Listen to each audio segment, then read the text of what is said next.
on comprend que le ciel fonctionne exactement comme une cour de justice et c'est comme ça qu'il faut le voir. Il y a des affaires, on amène son dossier, voilà, quand l'avocat arrive à la cour, j'ai tel dossier, voici les éléments que je peux apporter à mon dossier. Et puis, en face, il y a l'avocat, il y a le procureur de la République en face. Et les dossiers sont traités devant le trône de justice. Mais pour être devant le trône de justice, il y a...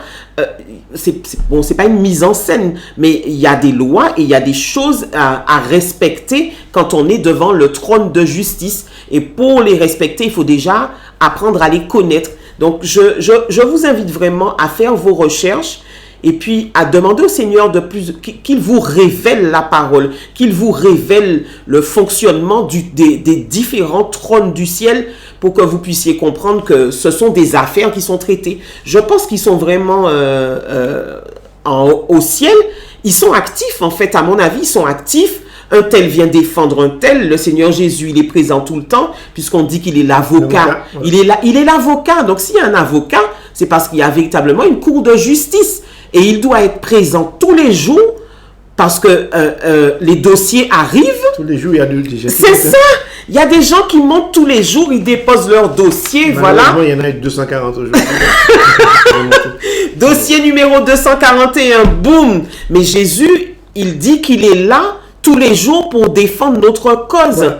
Mais si nous, on ne connaît pas les règles et si on ne vient pas demander justice, eh bien la ne passe pas, ou alors elle est en dessous d'une pile depuis 450 ans, et l'ennemi qui est là pour dérober, égorger, détruire, il connaît les lois spirituelles parfaitement, puisqu'il est un être spirituel, donc il sait comment garder votre bénédiction, coincé dans un cycle pendant 400 ans, c'est pas un problème pour lui. Bonjour Alain. Bonjour Sandra, bonjour à tous nos auditeurs, à tous ceux qui nous écoutent et qui ont attendu ce moment de notre retour pour pouvoir réécouter, entendre la parole de Dieu. Amen. C'est vrai que ça fait environ à peu près 2 mois que nous n'avons pas été à l'antenne. Donc aujourd'hui, c'est un plaisir et c'est à la demande du Saint-Esprit que nous sommes là sur un thème que vous allez découvrir dans quelques instants et je crois que ce thème-là va parler à un certain nombre de personnes. Donc nous vous invitons vraiment à être à l'écoute, à aller récupérer vos Bibles pour que nous puissions nous délecter de la parole. Merci Seigneur. Que Dieu vous bénisse et bonne écoute. Aujourd'hui, nous allons parler des autels.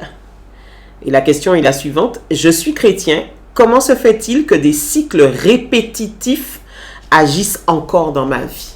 Tout à fait. Donc, c'est un moment où nous avons vu que beaucoup de chrétiens se plaignent de répétition de choses, en fait, des fois des liens, des fois des choses qui se transmettent de génération également, de génération en génération, des cycles, en fait, les capacités pour eux et pour nous, des fois, d'accéder à une bénédiction. Et nous voyons que les oppositions sont très, très, très rudes et difficiles. Donc, ils sont difficiles des fois à surmonter. Des fois, nous emmènent aussi au découragement. Et je crois que nous allons essayer de répondre à cette question avec la parole de Dieu. Amen. Alors, je vous invite maintenant à vous saisir de vos Bibles et puis nous allons prendre Juge, le chapitre 6, les versets 25 à 26. Cette nuit-là, le Seigneur dit à Gédéon, « Prends le taureau de ton père, celui qui est né le 2e et qui a 7 ans. Après cela, tu détruiras l'autel où ton père adore le dieu Baal, et tu couperas le poteau sacré planté à côté. Ensuite, en haut de la colline, construis un autel bien équipé pour le Seigneur ton Dieu. Emmène le taureau et offre-le en sacrifice complet. Pour le feu, prends le bois du poteau sacré que tu couperas. » Alors, nous allons revenir sur ce passage dans un petit moment et on va tenter de remettre dans le contexte. Alors, Juge 6, c'est le passage où les Israélites sont sortis d'Égypte et puis ils sont oppressés par les Madianites. En fait, à chaque fois qu'ils plantaient des choses, les Madianites avaient une stratégie. Ils venaient écraser leur récolte de manière systématique.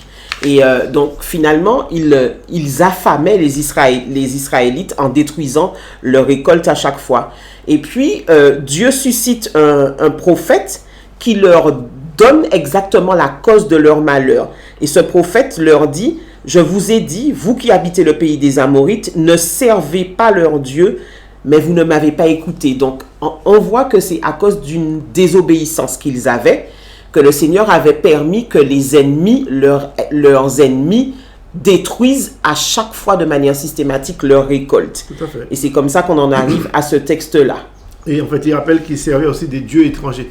Dieu étranger, en fait, c'est, vous comprenez qu'ils sont dans un pays qui n'est pas le leur. Donc, ils arrivent dans un pays où il y a beaucoup d'idolâtrie. Et c'est pourquoi Dieu a dit dans sa parole, nous sommes dans le monde, mais nous ne sommes pas du monde. C'est ça, tout donc, à fait. des fois, nous aurons tendance, des fois, à s'accommoder des choses du monde, même de manière subtile et insidieuse. Donc, nous allons mettre dans notre vie, dans notre environnement, des méthodes, des pratiques du monde qui sont, en fait, qui deviennent notre maître. N'est-ce pas que lorsque... Il faut comprendre une chose sur Baal. Baal, qu'est-ce que ça veut dire? Baal, ça veut dire possesseur, maître et seigneur. C'est-à-dire que c'est à partir du moment que Baal est dans la vie de quelqu'un, donc il le possède, il possède sa nature, il possède sa vie, il possède ses choix et son environnement. Pour le dominer, il devient son maître, d'accord? Et après ça, il le possède. Donc, ces éléments-là dans notre vie deviennent notre Seigneur. C'est-à-dire que même si nous servons Dieu, mais nous adorons Dieu. Il faut bien comprendre que les Israélites servaient Dieu, le Dieu d'Israël. Mais dans le pays d'Amélécite, ils servaient les dieux étrangers parce qu'ils avaient donné la place à certaines pratiques de manière insidieuse, des fois à leur insu, parce qu'ils avaient des habitudes, s'étaient prises pour pouvoir en fait mettre en place des pratiques, des habitudes que lorsqu'on a vu les Israéliens sortis du pays d'Égypte, qu'est-ce qu'ils ont fait? Ils ont fait un vaudor, ce qui se pratiquait en Égypte. C'est ça. Donc bien comprendre que Baal, dans notre vie, c'est un petit peu pour rappeler qui est Baal. Dans ce que tu as dit, il servait le dieu Baal. Baal, ça veut dire possesseur, maître et seigneur. Et pendant que tu es en train de parler, j'ai eu une image d'un autre texte de la Bible dont on n'avait pas prévu de parler. C'est quand ils avaient ramené l'arche de l'Éternel dans la maison de quelqu'un.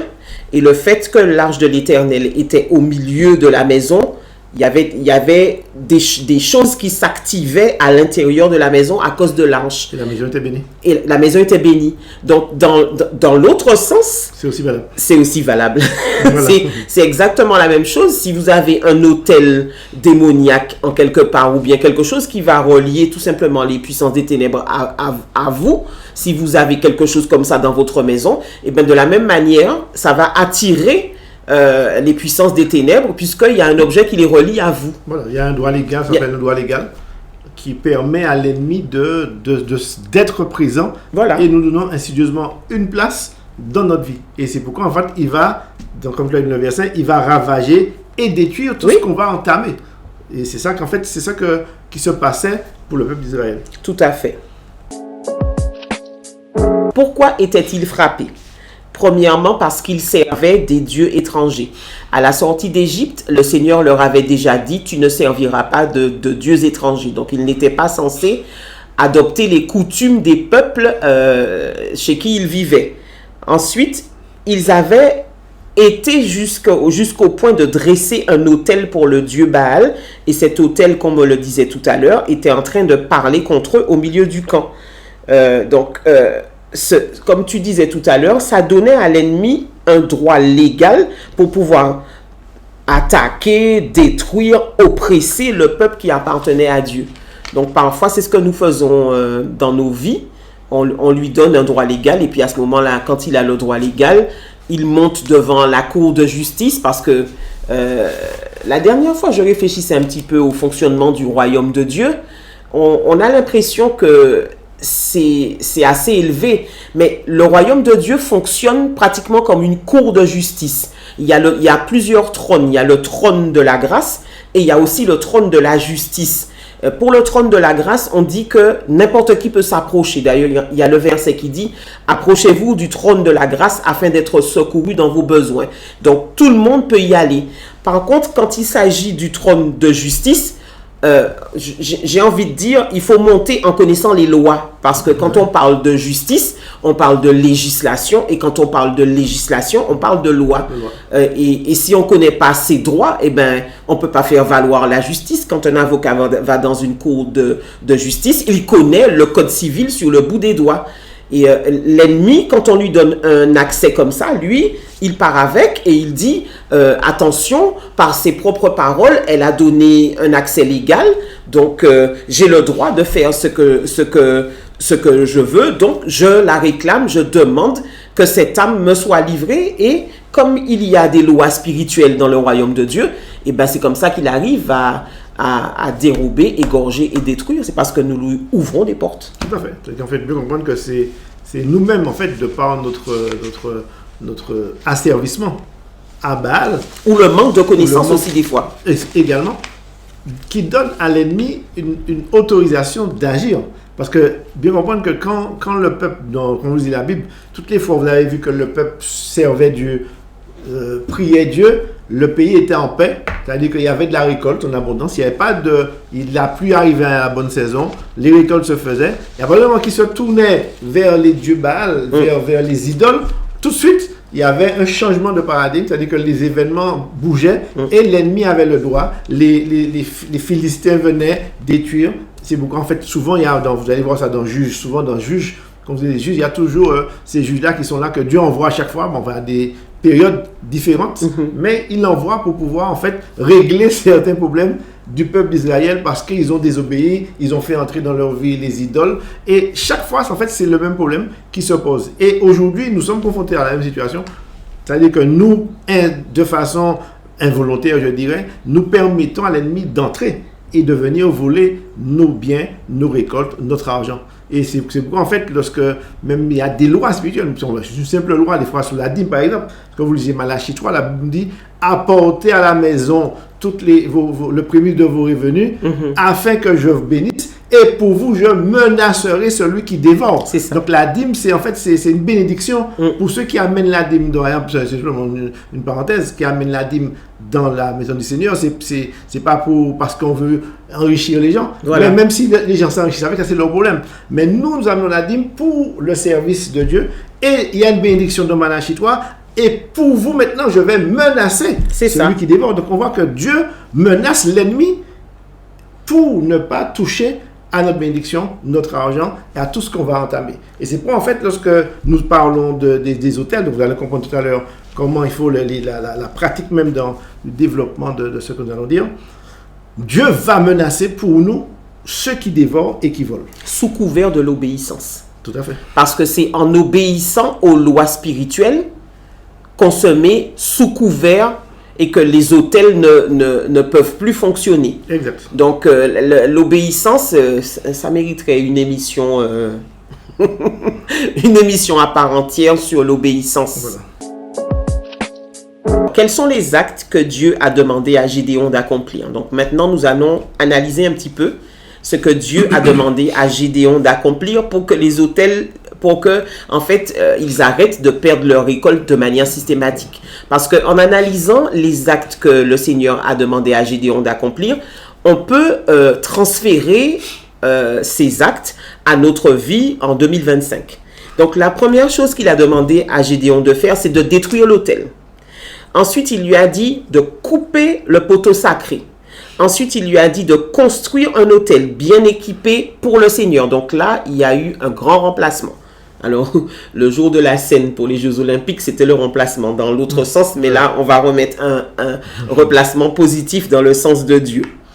Ensuite, il a demandé d'offrir un sacrifice. Et puis, la dernière chose qui a été demandée, c'est de brûler le bois du poteau sacré pour faire consumer le sacrifice.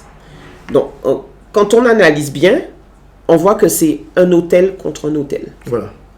Ensuite, il demande de réduire en cendres le lieu, et de réduire en cendres, de le consumer, et puis un sacrifice pour un autre sacrifice. Exact. Voilà.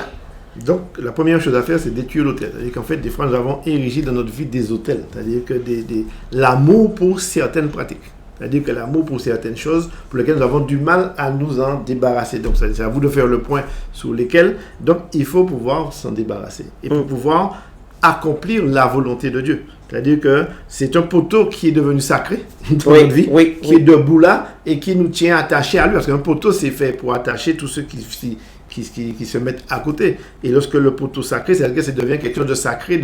Pour nous, c'est sacré, ça veut dire intouchable. C'est-à-dire que c'est notre jardin secret, c'est notre vie, c'est notre manière d'être.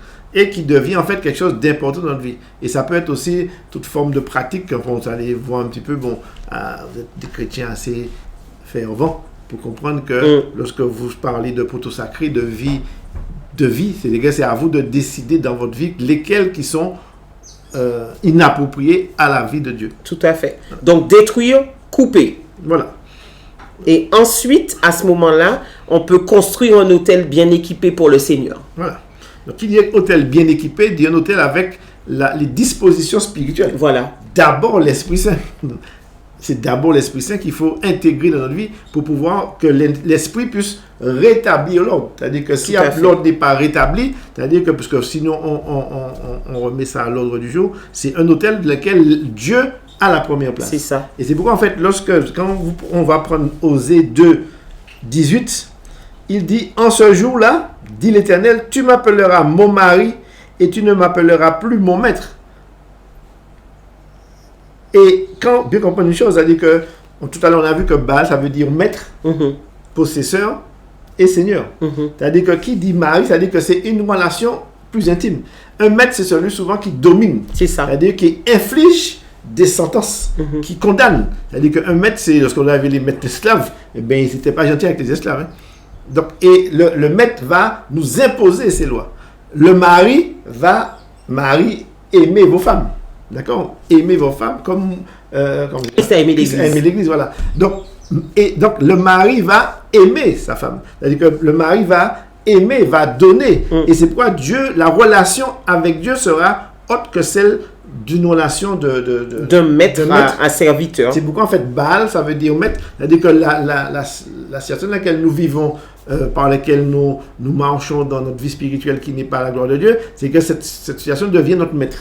Et nous possède, qui dit possesseur, ça veut dire que nous sommes possédés par... Voilà, c'est de l'esclavage. C'est de l'esclavage en fait. Voilà. Ok. Alors, quelle application dans nos vies? Est-ce que des autels sont dressés dans vos vies? Et puis, comment faire pour en sortir? Alors, on va d'abord prendre Colossiens 2, versets 14 à 15, et puis après, on va avoir une discussion par rapport à une réflexion. Donc, Colossiens 2, versets 14 à 15. Il a effacé l'acte dont les ordonnances nous condamnaient, qui subsistait contre nous. Et il l'a détruit en le clouant à la croix. Il a dépouillé les autorités et les a livrées publiquement en spectacle en triomphant d'elles par la croix. Donc ça, c'est le sacrifice de Jésus qui nous permet de détruire ces autels. Il y a quelque chose que j'ai compris. Quand il y a des autels de famille, par exemple. Par exemple, vous avez un arrière-grand-père qui a fait, pour avoir de l'argent, il a peut-être fait un pacte avec l'ennemi et puis il a signé quelque chose et vous vous rendez compte que des générations plus tard, 4 ou 5 générations plus tard, la famille est toujours dans le même cycle. Vous devenez chrétien à ce moment-là et vous voyez que même dans votre vie chrétienne, ça continue. Le cycle qui était établi depuis des générations continue de courir. Qu'est-ce que vous devez faire? C'est extrêmement facile à faire sauter.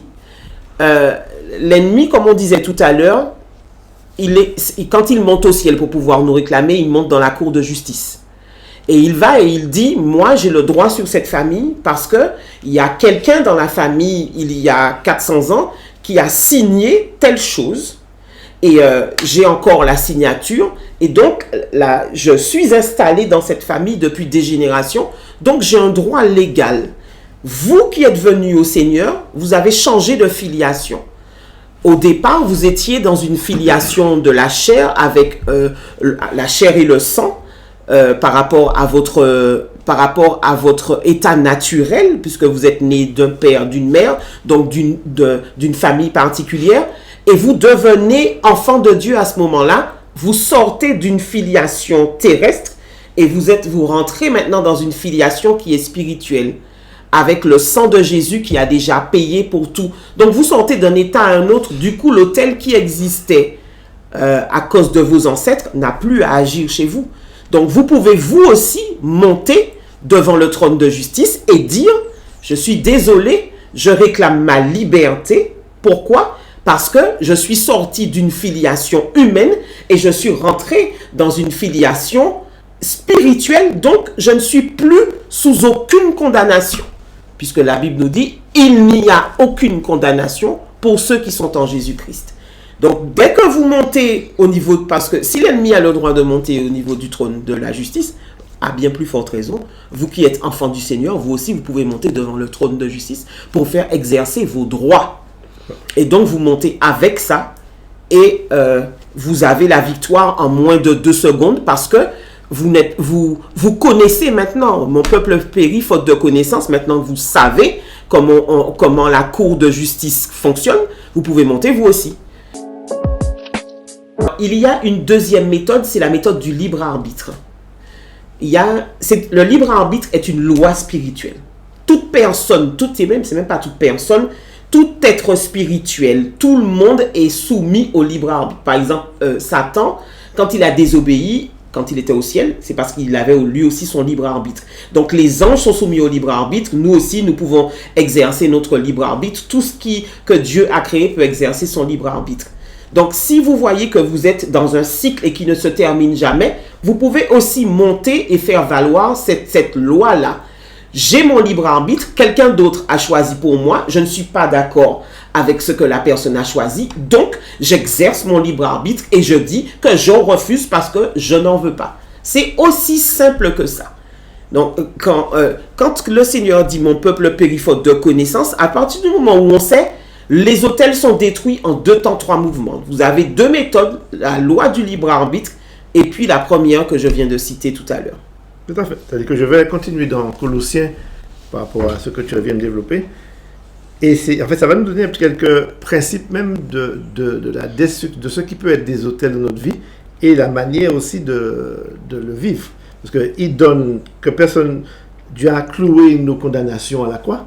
Et après, il va nous dire que personne ne vous juge au sujet du manger ou du boire, ou au sujet d'une fête, d'une nouvelle lune, ou des sabbats. C'était l'homme des choses à venir, mais le corps est en Christ. Donc, l'établissement de cette nouvelle autel est en Christ. C'est-à-dire étant enfants de Dieu, nous vivons en Christ. C'est-à-dire que nous devons refuser toute culpabilité. Tous les gens qui viennent nous juger, nous critiquer au sujet d'un comportement que nous avons pu avoir, mais ça nous donne de ne pas en faire, bien sûr. Mais nous devons quand même si nous avons commis une faute, que personne ne vous juge, parce que la Bible nous dit que tous sont péchés et sont privés de la gloire de Dieu. Donc, et il nous dit que personne, sous une apparence d'humilité ou par un culte des anges, ne vous ravisse à son gré le prix de la course, tandis qu'il s'abandonne à ses visions. Il est enflé de vain orgueil par ses pensées charnelles. Donc des fois, sous couvert de pensées charnelles qui sont de bonnes résolutions, peut-être, sont des pensées charnelles. Et ce sont des autels que ces gens-là dressent dans notre vie. Et qui nous amènent à un culte de Baal. Nous devenons Baal, nous possède aussi comme ça par le culte des anges. C'est-à-dire qu'un culte de la bonne conscience qui veut dire que bon, j'ai pas le droit de faire ça, j'ai pas le droit de faire ci. Ça aussi, parce que nous perdons la présence de Christ pour vivre pleinement selon lui. Et il nous donne aussi, au verset, si on continue, on va lire encore le chapitre de Colossiens, dans Colossiens 3, « Si donc vous êtes ressuscités avec Christ, cherchez les choses d'en haut, où Christ est assis à la droite de Dieu, attachez-vous aux choses d'en haut et non à celles qui sont sur la terre. » C'est ça que Baal, c'est ça, s'attacher aux choses qui sont sous la terre. C'est-à-dire que les choses de la terre deviennent nos idoles. Nous devons, comme tu l'as dit, nous sommes passés de la mort à la vie. Donc nous sommes passés d'un statut à un autre. C'est-à-dire que si par exemple vous travaillez à l'éducation nationale, vous avez un statut Maintenant, demain matin, vous travaillez à Air France, vous êtes sur notre statut. Si vous continuez à vivre sur le statut de l'éducation nationale alors que vous êtes le statut d'Air France, vous aurez un gros problème. Vous allez être en totale contradiction avec les méthodes. Et c'est pourquoi Dieu nous dit que nous devons regarder à celles qui sont d'en haut. C'est-à-dire que, et il nous explique un peu après, car vous êtes morts et votre vie est cachée en Christ. Quand Christ, votre vie, paraîtra, alors vous paraîtrez aussi avec lui dans sa gloire. Et le dernier verset que je vais dire, au verset 5, faites donc mourir ce qui dans vos membres est terrestre, la débauche, l'impureté, les passions, les mauvais désirs et la cupidité qui est une idolâtrie. Donc on retombe dans le principe de l'idolâtrie, ce que le peuple d'Israël faisait, l'idolâtrie avec Baal. C'est à cause de ces choses que la colère de Dieu vient sur les fils d'Israël, la rébellion, et c'est pourquoi les récoltes étaient détruites, parce que ils étaient en rébellion. Il y avait un droit légal. Avec Dieu, il y avait un droit légal. Voilà. Et vous allez quand même continuer à lire chez vous, Colossiens, qui va vous donner détailler le principe même de destruction des autels pour l'établissement de nouveaux autels dans votre vie. Alors tout à l'heure, nous avons parlé du fait de devenir une nouvelle créature. Donc vous pouvez trouver cette référence biblique-là dans 2 Corinthiens 5 au verset 17. Si quelqu'un est en Christ, il est une nouvelle créature. Les choses anciennes sont passées, voici, toutes choses sont devenues nouvelles. Donc comme je le disais tout à l'heure, c'est un changement de lignée. Et souvent, on entend souvent beaucoup de personnes invoquer le sang de Jésus, mais en fait, c'est pas clair à l'intérieur de nos têtes. C'est vraiment un changement de famille, donc un changement de lignée. Et à partir du moment où il y a un changement de lignée, il n'y a plus la condamnation qui pesait sur la lignée familiale à laquelle on appartenait. Eh bien, il n'y a plus cette condamnation-là, puisque la tête de cette lignée-là, c'est le Christ. Et donc, il n'y a plus aucune condamnation pour ceux qui sont en Jésus-Christ. Tout à fait. Et j'avais lu une revue qui disait qu'en fait, de manière génétique, lorsqu'il parlait de gènes, c'est-à-dire que les gènes, on pouvait trouver dans le génome humain jusqu'à 4 générations. Oui. C'est-à-dire qu'en fait, et c'est au bout de la 5e qu'elle s'effaçait. C'est pourquoi, en fait, Dieu nous dit en fait que la malédiction est sur 4 générations. C'est ça. Parce qu'en fait, génétiquement, cette malédiction est dans nos gènes.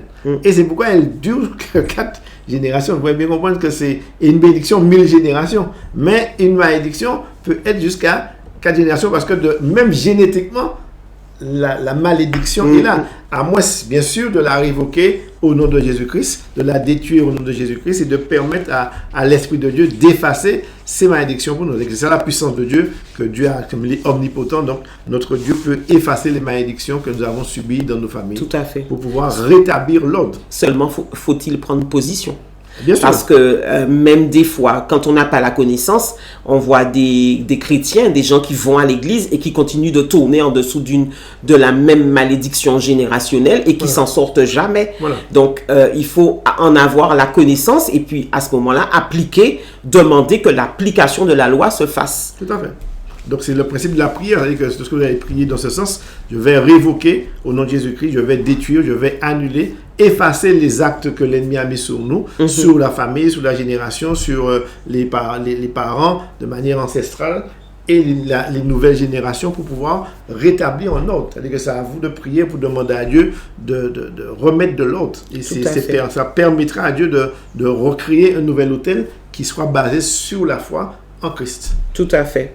Alors justement, on va avancer.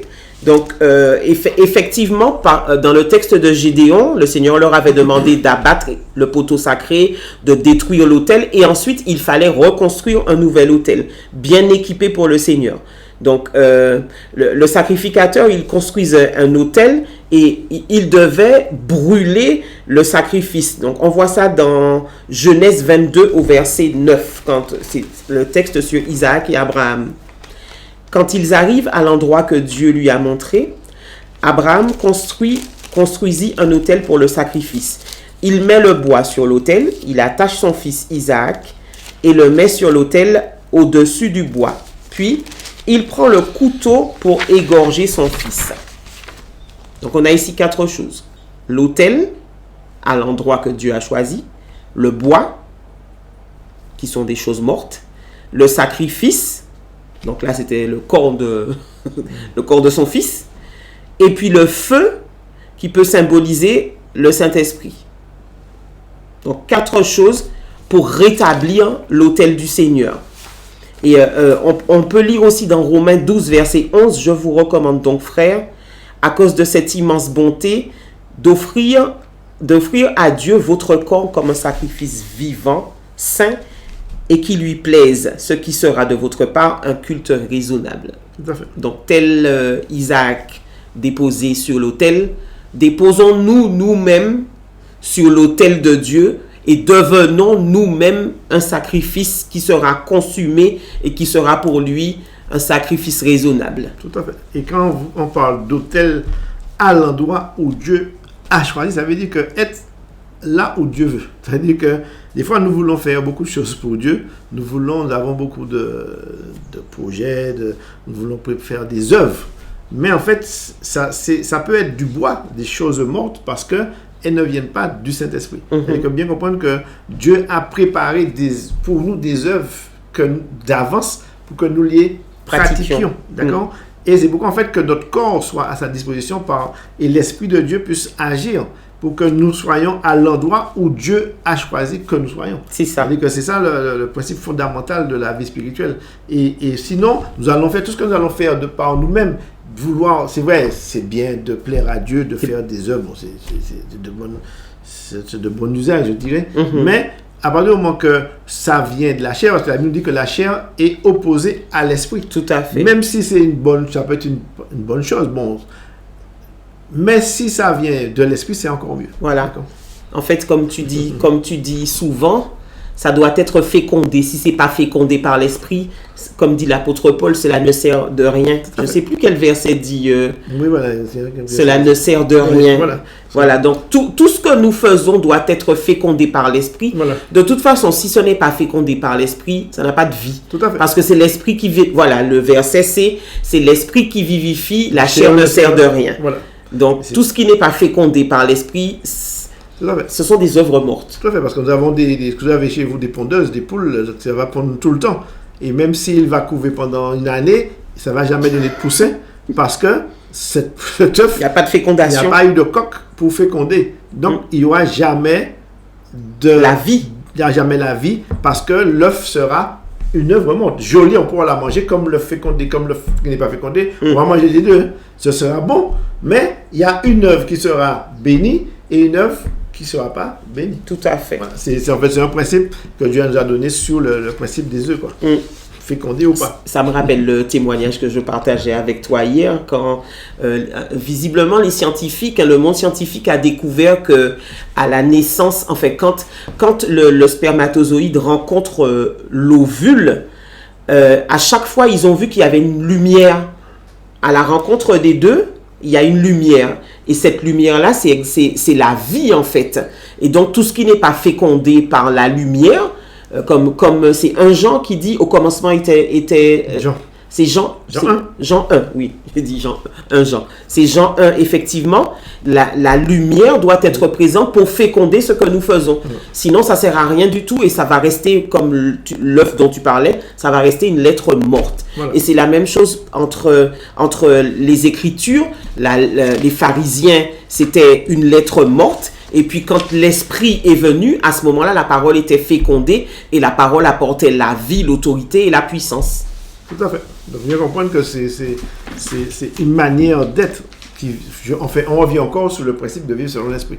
C'est-à-dire qu'on vit sur le principe, mais de notre approche pour nous permettre de bien comprendre que Baal, c'est un maître, un possesseur, un seigneur qui vient dominer nos vies par des pratiques qui deviennent charnelles et de lesquelles nous sommes attachés à quelque chose qui n'est pas fécondé, donc ça ne va jamais porter des fruits. C'est comme une poule qui est sur son œuf, qui n'est pas une pondeuse, j'ai dit une pondeuse, qui va faire beaucoup d'œufs, mais qui ne seront jamais donnés des poussins en fait. Donc jamais de vie. Jamais de vie. Voilà. On peut faire le parallèle aussi avec le buisson ardent. Le buisson ardent qui brûlait et ne se consumait pas. Parce qu'on nous disait tout à l'heure dans le texte, quand on regarde un petit peu les Lévites, comment ils fonctionnaient, ils devaient entretenir le feu régulièrement.